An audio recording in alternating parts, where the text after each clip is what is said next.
Hello, and welcome to Ending Physician Overwhelm. I'm your host, Dr. Megan Mello. I'm a family and obesity medicine physician, as well as a certified life coach for physicians. In this podcast, we talk about how the learned habits of people-pleasing, perfectionism, and a lack of boundaries show up in our lives and how they contribute to burnout, exhaustion, and overwhelm. The healthcare system is broken, my friends, but let's not wait for it to be fixed in order to feel better.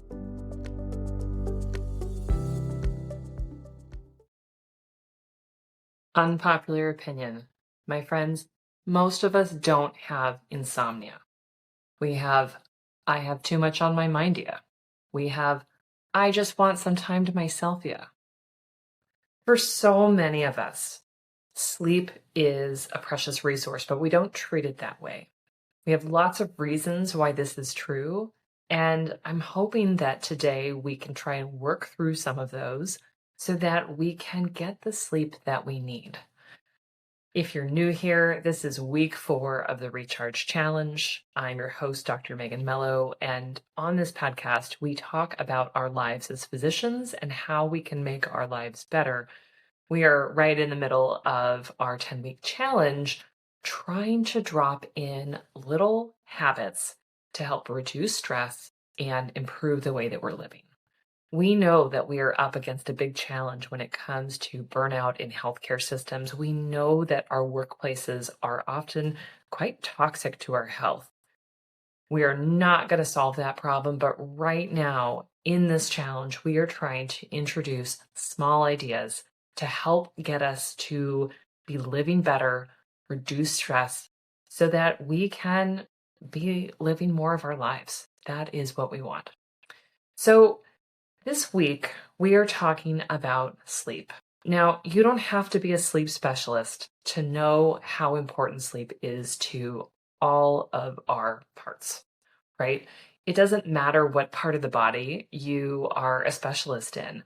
We know the impact that poor sleep has on all of it, right? Whether we are talking about healing from injury, whether we are talking about metabolic health, whether we're talking about heart attacks, we are talking about the importance of sleep and how it is important that more of us get more sleep. In this challenge, we've been talking a lot about telomeres and how telomere length is a reasonable predictor for, what is the impact of stress on our body, our literal, sort of stress signals on our DNA. People who do not sleep enough have shorter telomeres than people who sleep more, and more being 7 hours or more. It doesn't take that much to do better. And we're going to talk today about some of the things that are getting in our way so that we can hopefully start to remove some of those barriers, because we are not talking about needing to sleep 10 hours. We are talking about needing to sleep 7 hours, which I feel is a very achievable goal. Now, before I lose you, I can see you sitting there telling me, yeah, but I work overnights. Yeah, but I'm on call. Yeah, but I just had a baby. Some of those things, right, there are seasons to it, right? If you have just had a baby, if you are caring for someone who is sick or you've been sick, right, there might be periods of time where our sleep is more challenged. I remember very clearly when this was years ago, but I got my first Fitbit that tracked sleep. And I remember putting it on. At the time, I had an infant at home, and I was getting up and running into the hospital to go deliver babies. And I remember looking at the report from my sleep in my Fitbit app and it telling me what a poor job I was doing. And I was like, yep, I knew that. I don't need this app. And I immediately turned off the sleep feature and have barely looked at it since, to be quite honest, because I did not need that information. And of course, if you are, familiar with that kind of a situation where you're so tired, it doesn't help you when this device is telling you that you haven't slept. You know it. So there are seasons, right, where we may not sleep well. And even there, I would still say that some of these things that we're going to talk about here today still apply, right? But if you are listening and you just had a baby, my love goes out to you. been there, done that, and I know what that sleep deprivation is like. If you are in your residency training, right, and you're in acute phases where you have very little control over your work schedule, that is a season and it will pass. We have all of us gone through that season. And, if we are out on the other side, if we are in our attending role and we are still working in a job that directly challenges our sleep, I hope that the conversation helps you to decide what you are going to do.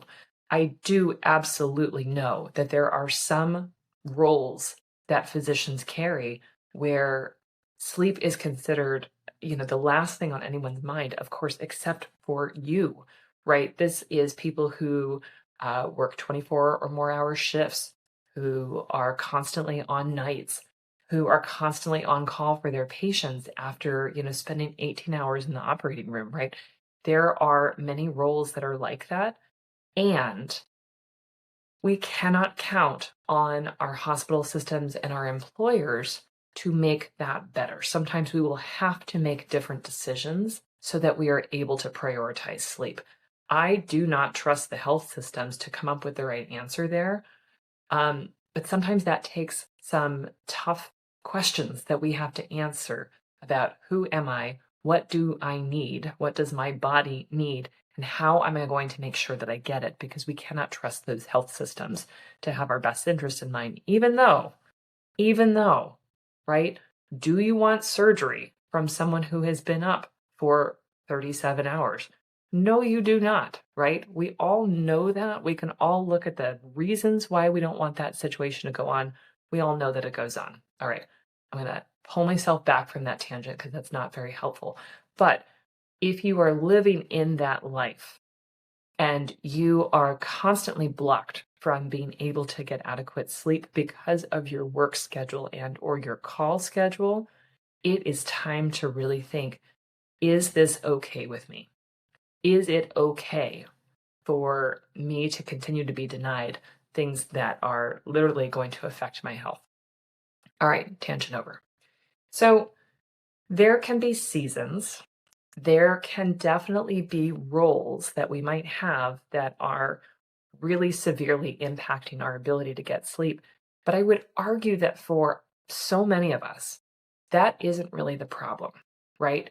We've got other things that are causing problems. Now, sometimes those are going to be health conditions. Looking at you, perimenopause and hormones or pregnancy or anything like that. And if you've got a health issue going on that is impacting your sleep, step one is to go and get professional help for that. Now, sometimes, of course, yes, that's going to be hormones, right? Sometimes that might be a legitimate insomnia or some other form of sleep disorder that you need to be evaluated. Sometimes, of course, it's going to be a mood disorder, right, that is affecting your sleep. You deserve to get professional help if that is part of the problem. I know so many physicians who skip their own health care and so many people who just put it off and they just have convinced themselves, well, I should be able to manage this. I should just be able to do this. If one of those things is occurring, this is your call. This is a physician telling you you need to go and please get the professional help that you deserve. It is important for you. It is important for everyone around you because, of course, when we do not sleep well, that has tremendous ripple effects. We need you. You need you. Go and get the professional help.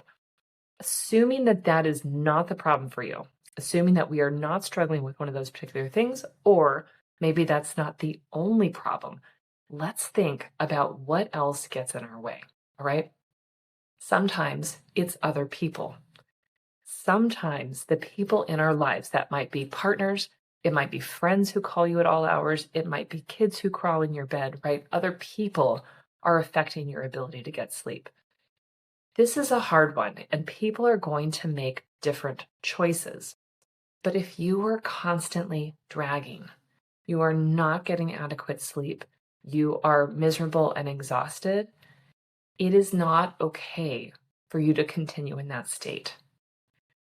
We might have, again, seasons where this is true, but if you are constantly sacrificing your own sleep for someone else, and then trying to go to work and do the highly important work that you do, it is not okay. And so sometimes fixing our sleep problem includes looping in these other people. And, depending on who those other people are, there's going to be different challenges there. But it is so important. We can't just say, well, there's no way that I can get more sleep because, I have to stay up and spend time with my partner because my kids crawl into bed. There are solutions. They may not be solutions that you're excited about, but your sleep is important to your health. Your sleep is important to your professional abilities, right? We will not be in a good mood. We will not make good decisions. We will not be our best self when we are not sleeping, right? If we think about 7 hours as trying to get to that bar, right? How will we get there? And what boundaries do we need to set with some of the other people in our lives? It doesn't have to be perfect, but if this is part of the challenge, then trying to make some progress in that is going to be really important. What else gets in our way? So hormones and medical problems, right, can be one. Other people can be a problem. What about our brains, right? Our brains are so busy all day long. We probably spend all day just thinking, thinking, thinking. There are different estimates of how many thoughts we have a day. 40 to 60,000 is kind of on the higher end of what I've heard. I don't know. I don't count mine, and you don't count yours either. But we have lots and lots of thoughts, and some of them are conscious thoughts, and some of them are subconscious thoughts, but a constant dialogue that is running through our heads. And if you're like most physicians, that dialogue is a real jumble of patient care, trying to figure out what you're going to eat for dinner, trying to figure out when you can get a break. If you've got a family, you're probably coordinating a lot of things for them, right? Thinking about the state of the world, and on and on and on, trying to keep up with books and news and all of these important things, right? There's a constant stream of thoughts running through your brain.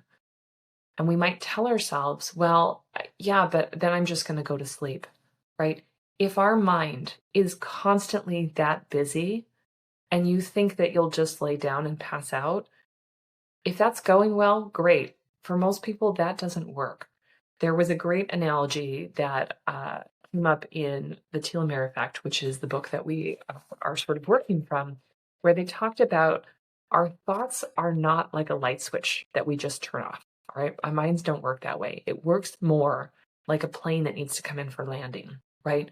We need to gradually wind our mind down so that we are going to be in a place where we're ready to fall asleep. Now, if you've been following along with the challenge, if you've been practicing some yoga nidra, that is helping, right? Because there is so much stillness and calm in those words, even if you're not doing that right before bed, right? Because the intention of that practice is not to put us to sleep.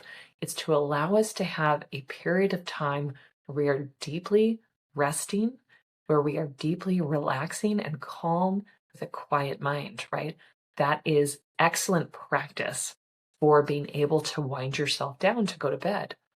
You can do that before bed if you'd like to do it. There are no rules there. But we want to figure out, how can I start to wind my mind down so that I can sleep better? Another thing that we've been working on, the other challenge from last week, is our breath. Now, if you have no idea what I'm talking about with the challenge, you'll want to go back to episode 200 from October 28th. That is the kickoff of the 10-week recharge challenge. You can join us at any time. You can do it just by listening to these podcasts.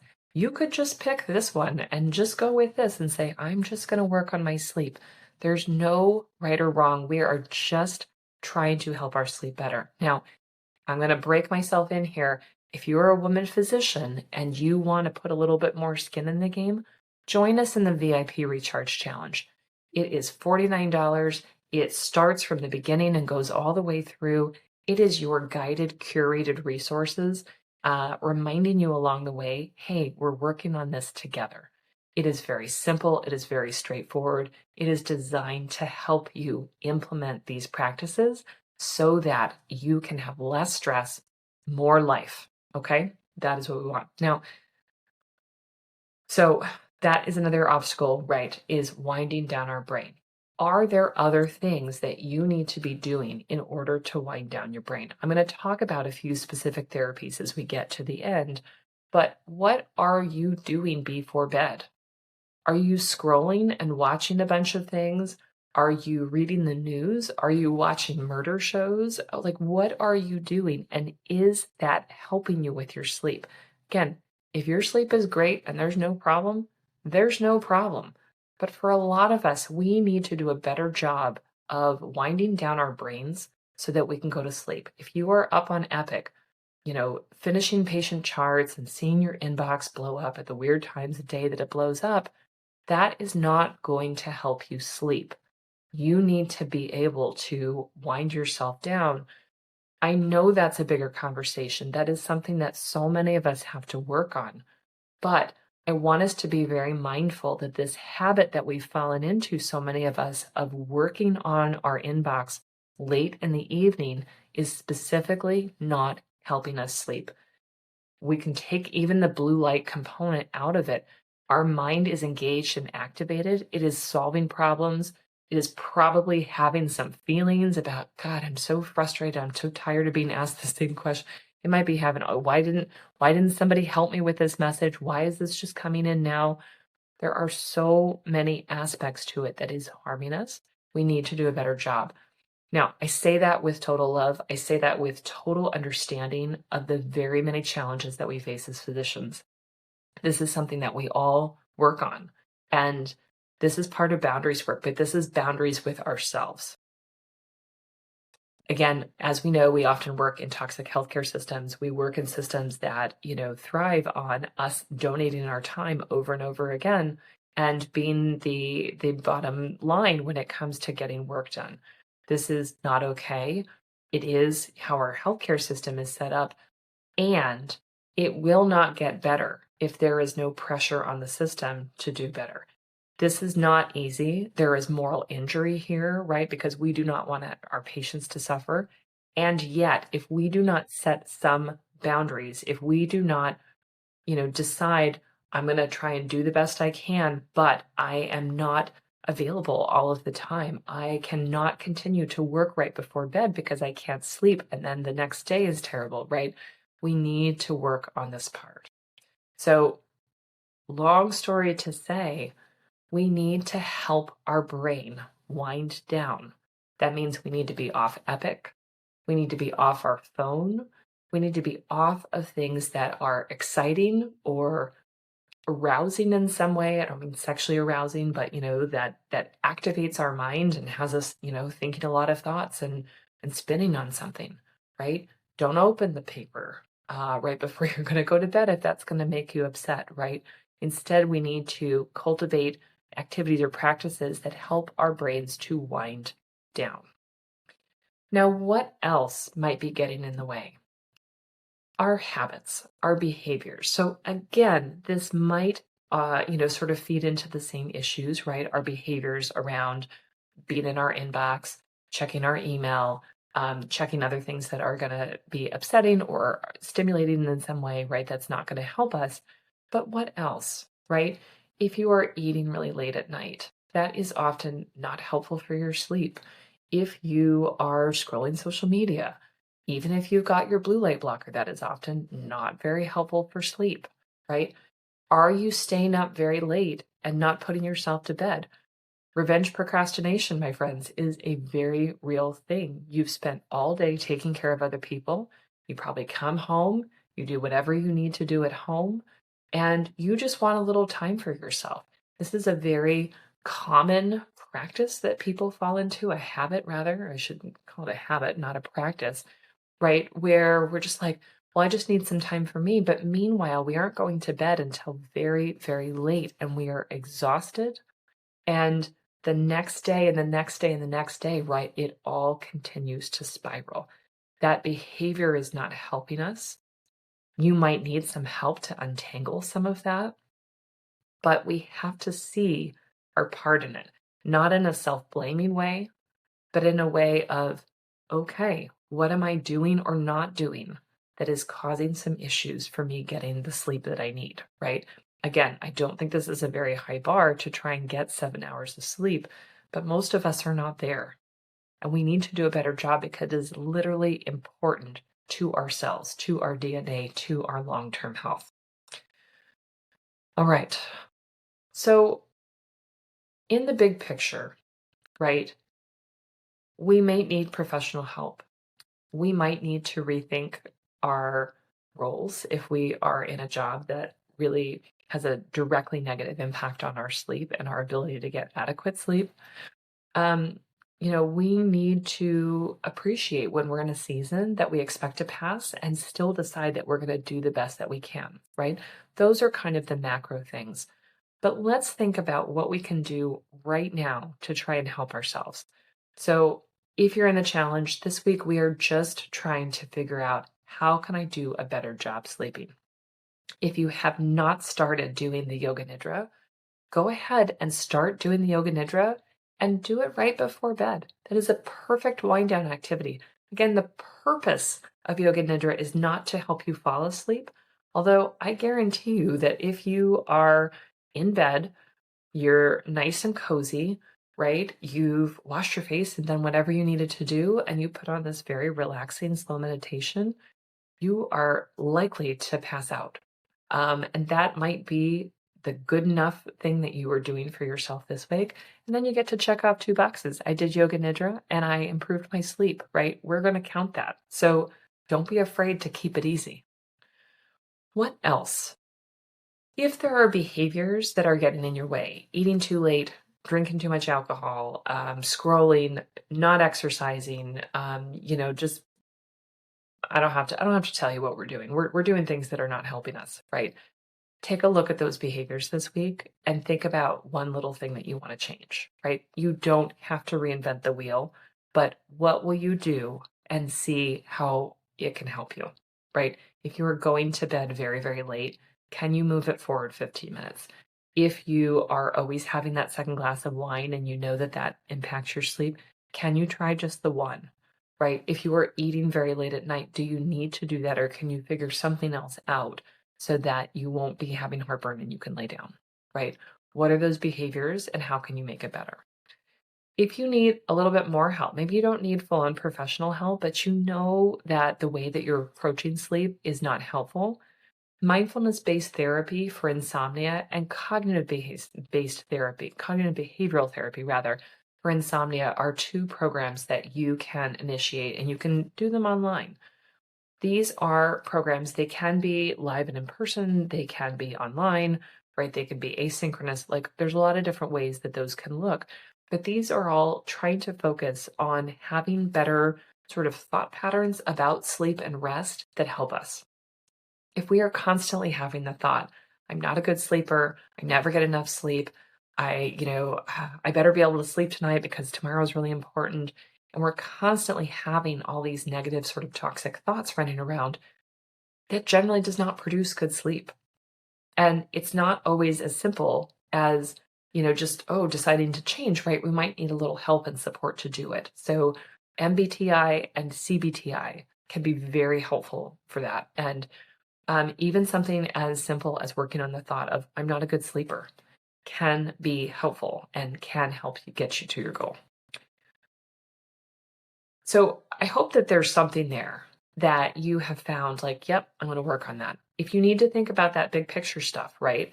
If you need to think, I need to figure out how am I going to get the adequate sleep that I need, knowing that my job is this way, or I need to have a discussion with the people in my life and figure out how am I going to sleep better. You might need to set, if you haven't already, a do not disturb on your phone, right? There are many things that we can do. Some of them are going to be uncomfortable. Some of them are going to, require a little bit of boundaries with ourselves or with other people.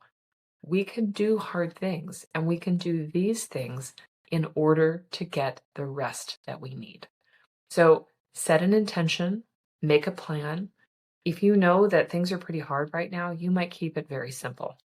If you, are feeling like, oh, I'm really enjoying participating in the challenge. I'm really getting a lot out of this. I really, am feeling better rested already with the yoga nidra and the taking the breath. Figure out what can you do this week, right? How can you make it even better? We are trying to dribble in little healthy habits and make things better and better and better as we go along. That is the whole purpose here. So if you've got more spaciousness and you're like, yeah, no, this is really something I'm going to be ready to tackle, then, jump on in, right? Do it. Set an intention, right? This is your invitation. I want us to figure out, how do we set healthy boundaries with ourselves? How do we work on our habits, right? How do we start to identify as somebody who takes care of themselves and is really good at self-care, someone who decides that their health and well-being is important, and they're willing to figure out, how do I make it better for myself? That is how we are going to do this. The healthcare system is such a hot mess, and many of us are choosing to still be in it, and we need to figure out, how will we take care of ourselves in order to show up and take care of patients, in order to lead the charge to change the system.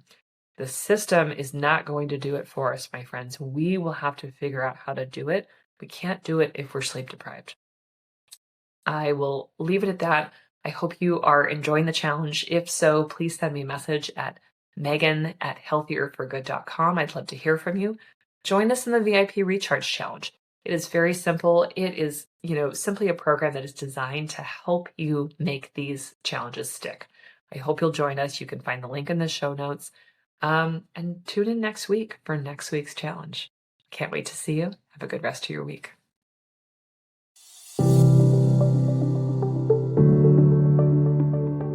Well, that's our show for today. Thank you as always for listening.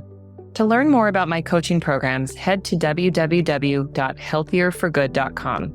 And if you love this podcast, please drop us a review on iTunes or support the show by clicking the link in the show notes. Until next time, take care.